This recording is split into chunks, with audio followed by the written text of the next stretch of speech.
Hey guys, Buttars here, Brockstar Suspension. Right in the middle of snowbike fork madness.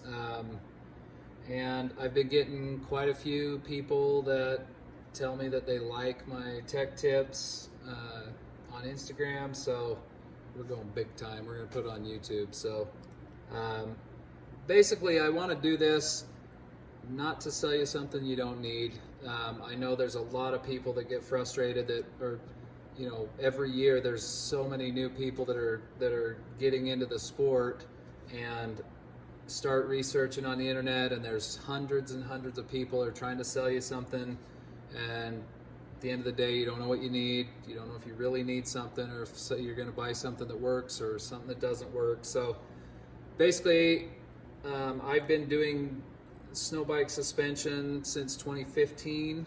I've done hundreds of sets of snowbike forks, air forks, spring forks, and it's pretty much a full-time job these days, so especially this time of year. So what I want to do is do a quick rundown. This is a Yamaha fork. There's a lot of these out there, and basically I want to start off and just show you what's necessary. And this is not if you're jumping like Regan Sieg or Cody Matichak, whoever.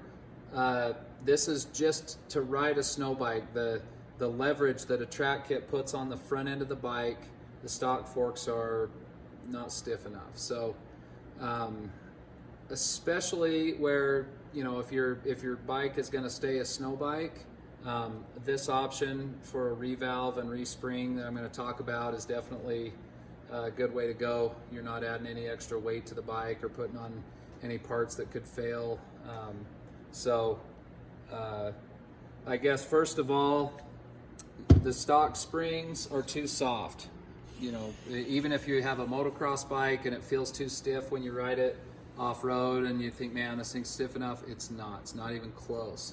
So fork springs, I think at least a 0.54, anywhere from 0.54 kilogram to 0.64 is going to be good, and those are available through Brockstar.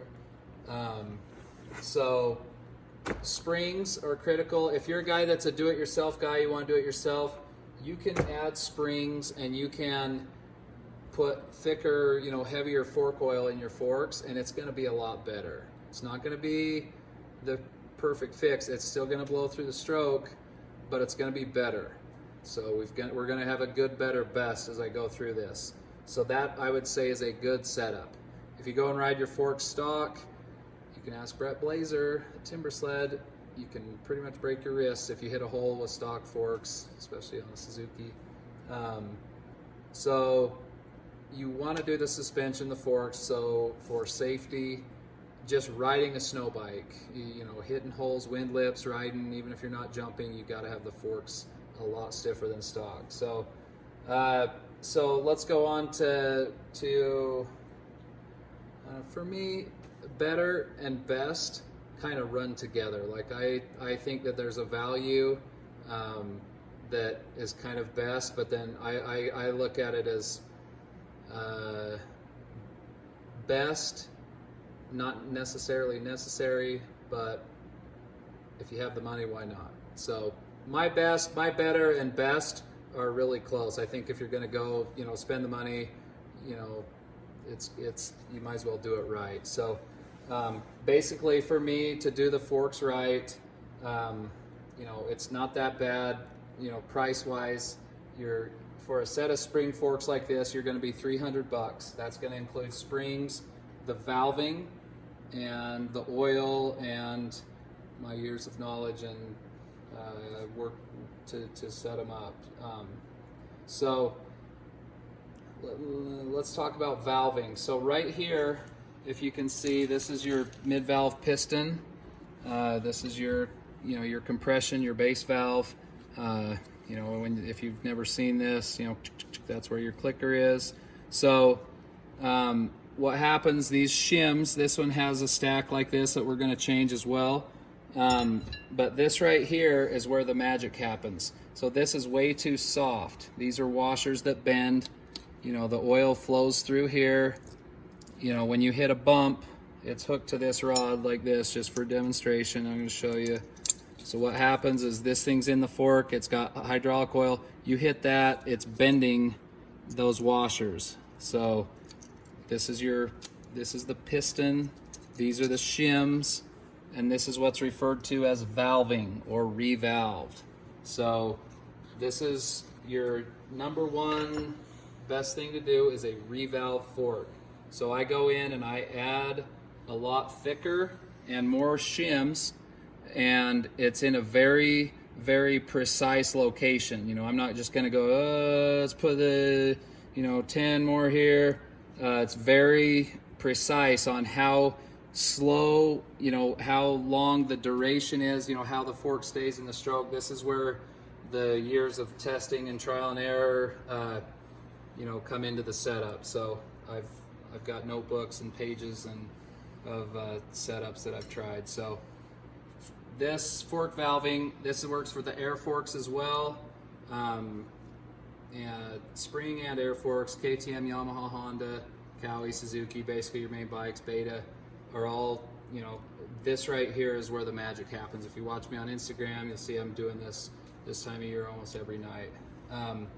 So there's one thing, there are some things, there's some things out there that people are doing that don't work. There's some Band-Aid things, some people are saying, oh, you can put a spring in, just run it. Like, yes, you can, but you're still, what happens, you're gonna, without the valving being done, what happens when you hit a bump or you hit something hard, this sucker's coming down, boom, and breaks your fork clamp off just like that. But you're gonna screw up the seals right here, and you're gonna get water in the forks, and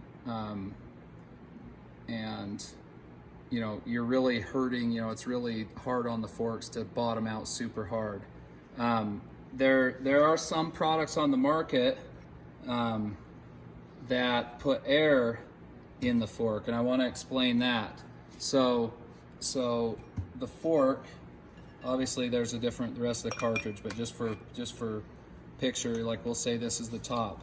So what happens if you put an Air Pro or whatever other brand of air bleeders on the top, when you put the air to it, on a normal dirt bike fork, this is critical. This is one that there's a big misconception. So on a dirt bike, that Air Pro works pretty dang good for giving you just a little bit more bottoming resistance. A little bit. Right here. Fork goes through the stroke. Right about there is where the Air Pro comes in, and it makes it a little bit stiffer. Not a lot, just a little bit more. It's kind of like adding more oil. You can get a little bit better feel right here. So for dirt, that's great. It's not gonna make it bumpy up top. You can still have it light, and then comes in so you don't bottom out. It's pretty good. But for snow, what happens is you put a fork clamp on your bike, on your forks, right here. Now, if you have so let's say we have 3 inches of effectiveness of the Air Pro. So when you put this on here, you're 1.5 inches. So what happens?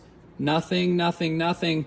Without changing your valving, when you hit a bump, this fork is going so fast, it's going boom like that. So now this Air Pro is coming in right here. So that's where it stiffens up. If that's all you do is put this in there, it's not really enough. Now, to be fair, it's a good product. I mean, no offense, to them, the company, whatever. But with the proper valving and the Air Pro, that's going to give you another 20%, whatever the percentage is from that point on. So if you're hucking it big and going big, sure, you want to add that, be my guest. I will warn you though, what can happen, at least the way I ride, I'm always busting through trees and branches, hitting me in the face, and what can happen is these lines can get ripped off and you're going to have fork oil squirting you in the face. So anyway, in combination with valving, that's all right, but I don't need to spend too much more time on that.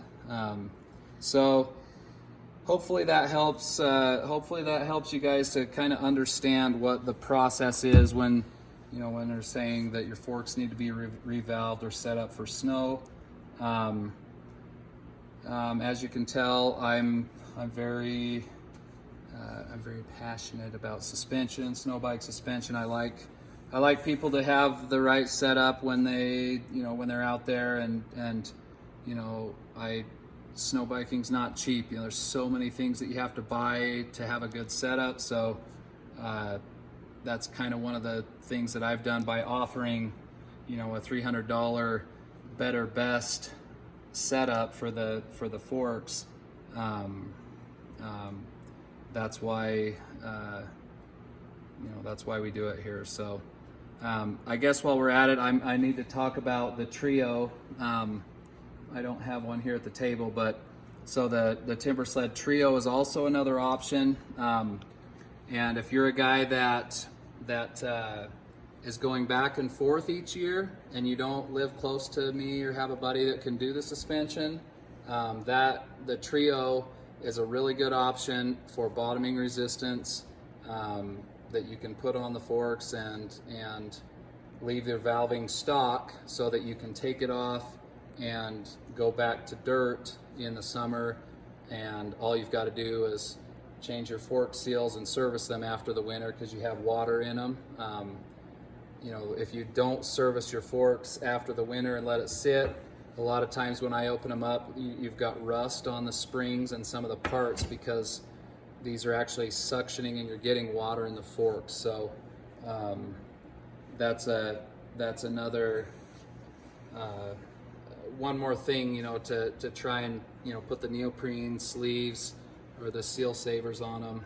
They definitely help if you can keep the water out. So you know, Trio is definitely, it's a good product, and it works if you're a do-it-yourself guy. You're going back and forth, you plan on keeping the bike for a couple years. It's a great product for sure. So anyways, I don't want to keep talking too long. I got a lot of work to do tonight, but hopefully that helps. If you guys if you have questions, and if I do set your bike up or do your suspension, as a lot of my customers know, you know, you can text me at 2 in the morning and ask me questions or whatever, and if I'm available, I'll try to help you out, you know, help get your setup right. So anyway, there'll be more videos to come. I'm going to do a video on chassis setup and how to balance the bike. That might be our next video. So stay tuned, and if you like this, I hate it when people say it, but follow my channel, like it on YouTube, and thanks for watching.